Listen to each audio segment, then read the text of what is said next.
Nagsimula ang lahat nung ang internet personality na si Yasmin Asistido o Queen Yasmin nag-guest kamakailan sa isang podcast kung saan ang mga host challenge siya sa kakayahan niya pagdating sa spoken poetry na bigyan lang daw siya ng paksa. On the spot daw niyang nagagawa. So, pwede kami mag-request ngayon. Sige po. Esophagus. Ayan, sige. 3, 2, 1. Esophagus. Habang tayo'y kumakain sa hapagkainan, syempre, hindi mawawala ang iyong esophagus. Mananatili yan panghabang buhay. Iingatan, papahalagahan mo yan. Syempre, ang healthy or ating kalusugan, hindi yan mawawala sa ating puder, sa ating kalusugan. Syempre, kapag yan nawala, papaano tayo kakain? Dadaloy yan sa iyong sinapupunan. And I thank you. Galing. Ang ganda. Love it. At boom! Nanganak na ito ng samut-saring covers o panggagaya. May solo, Esophagus. Habang tayo'y kumakain sa hapagkainan, duo, syempre, hindi mawawala ang iyong esophagus. Mananatili yan panghabang buhay. at kahit pa sa bayang pagbigkas.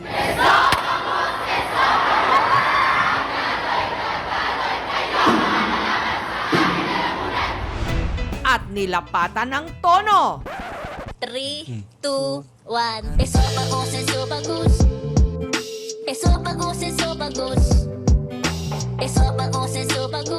Habang tayo'y kumakain sa hapagkainan, syempre, hindi mawawala ang iyong esophagus. Mananatili yan panghabang buhay. And I thank you. Ang ganda. Si Queen Yasmin kasi, nasa kanya raw spoken word poetry era. Esophagus. On the spot ko lang po yun ginawa. Impromptu. I didn't expect it na marami na pong gumagamit ng audio ng esophagus. This song is, hayaan mo sila. Taong 2018, nung unang nakilala online si Yasmin sa paggawa ng mga nakaaaliw na videos at covers. Nag-trending sa akin yung hayaan mo sila. Tapos pinalitan ko ng lalaking manloloko. Nag-trending po ng mga 1M views. Pero mas sumikat siya ng ginawang memes ang kanyang mga litrato. Nasa labas po ako ng gate po, tapos yung ate ko po nasa terrace po, tapos naka-peace sign po ako doon, tapos saan-saan po nila pinapadpad po, like, nakatingala po ako doon. Trending yun. Pero di naman ako galit doon. Kinapsun lang nila naggalit na. Ganon.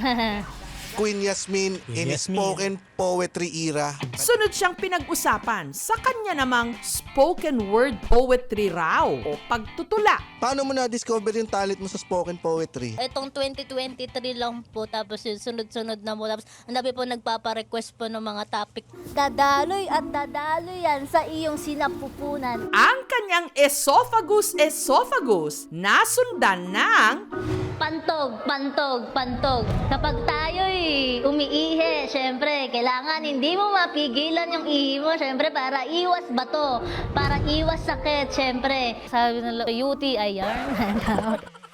Kailangan lagyan mo muna ng label. meron ding tungkol sa selos. Selos. Hindi mo maitatanggi na nagsiselos ka kapag may ibang kinakasama yung kabiyak ng puso mo. Teka lang saglit. Bakit? May tayo ba? Bakit ka nagsiselos?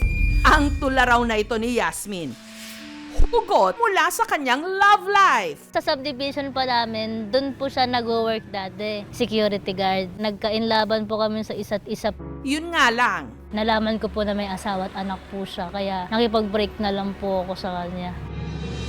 Kaya iparamdam mo sa kanya kung gaano mo siya kamahal ng lubos. And I thank you. paano kung kami naman kaya ang mag-request ng tula kay Queen Yasmin?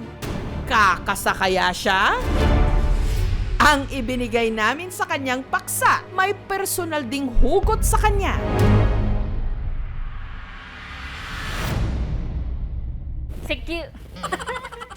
Uy!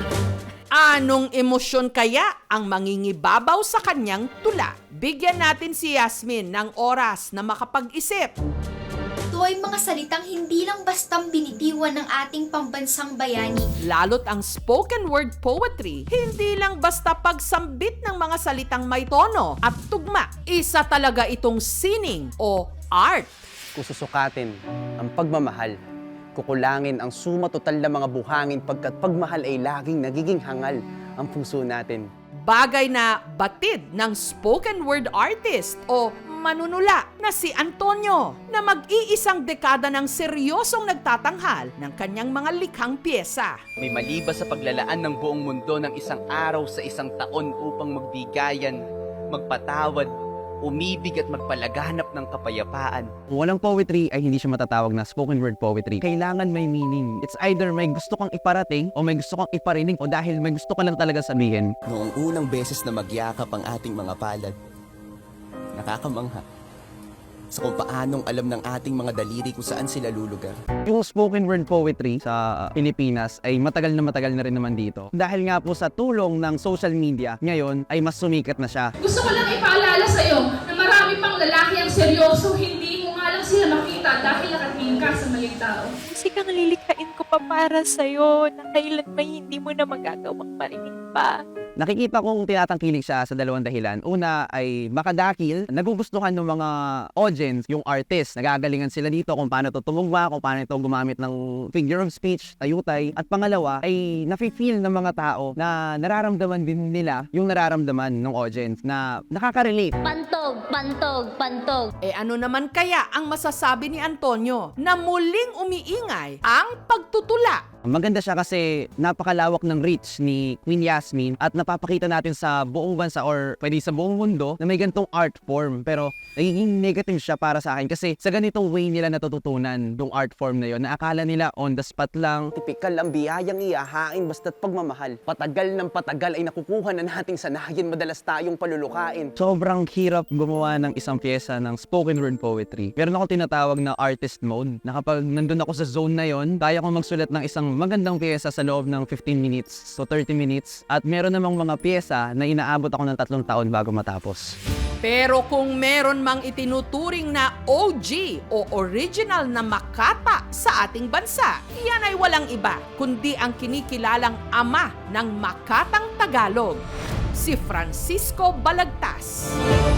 Si Francisco Balagtas sa larang ng panitikang Pilipino ang itinuturing na pinakamahusay nating makata. Nung kanyang kapanahunan, si Balagtas ay talagang nagpasimuno ng mahuhusay na pagbigkas sa mga tula. Sino nga ang mas dapat hangaan? Alam nyo ba na sa kanya rin hango ang tawag sa isang patimpalak ng mga tula? Handa na ba kayo sa tanghalan? Ang Balagtasan. Ang kaibigan na iyong binanggit, ang nasa iyo, pera lang. Para itong debate kung saan nagsasagutan ang magkalabang mga partido gamit ang mga salitang matatalinhaga. Hindi mo maluloko ang matalinong may pinag-aralan. Mas malaga ang pagiging mayaman kay tuhod na galing at tulo ng katalinuhan. Ito ay isang pagtatalo. At kung ang Balagtasan at Batutian at Krisota ng mga Pampango ay nasa anyong pasalita lamang o patula, ang spoken word poetry ay paawit. Ang estilo ng pag-awit ay yung ginagawa ngayon ng mga kabataan.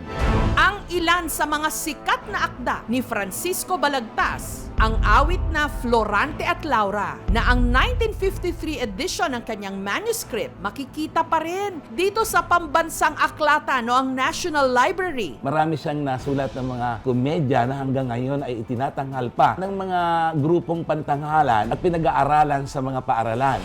Pero sa panahon ng mga tweet, status update at hugot sa social media, may sapat na puwang pangarin ba at nabibigyan ba ng karampatang atensyon at oportunidad ang mga makata ngayon sa ating lipunan? Pagka sinabi po natin na tula ay kadalasan ito ay corny, hindi napapanahon, outdated, wala sa uso. Pero hindi po dapat ganun ang ating maging mentalidad kasi parte po ito ng dakilang pamana ng ating lahi o yung tinatawag natin na cultural heritage. Ang tula ay nagsilbi nagsimula ito bilang sinaunang forma ng musika. Kaya po ito ay nagtutunog awit at sa katunayan po ay ganun po dapat natin tingnan ang tula. Yung indayog, yung sukat at tugma, ang sarap sa tenga, musika po talaga ito sa pandinig. Isang paraan po upang mapalaganap ang spoken word poetry ay ang lubos na pagsuporta, pagtangkilik, pagtaguyod sa mga grupong nagsasakatuparan ng spoken word poetry.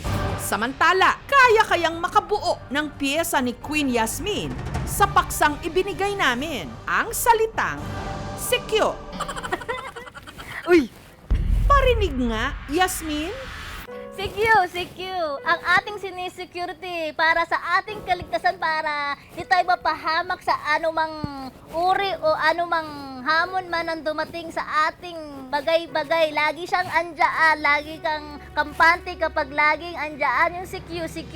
Alam mo na hindi ka niya pababayaan, aalagaan ka niya at isisecurity ka niya para hindi ka niya masaktan dati. Pero ngayon, sinaktan ka na niya and overall. And I thank you. Ang sining kasi ay nagbabago ang mga anyo, ngunit naroon na ang diwa. Sa pamamagitan ng spoken word poetry, naroon pa rin yung konsepto ng pagtula, ng pag-awit, at doon makikita mo yung lalim ng kaisipan ng mga kabataan sa kasalukuyan. Wika nga nila, may mga bagay na hindi naluluma ng panahon. Marahil nag-iiba lang ng anyo. Ang mahalaga, ang mensahe nito, dumadaloy ng dumadaloy mula sa ating isipan patungo sa ating kamalayan. And I thank you. Ngayon, Eso bagus, eso bagus.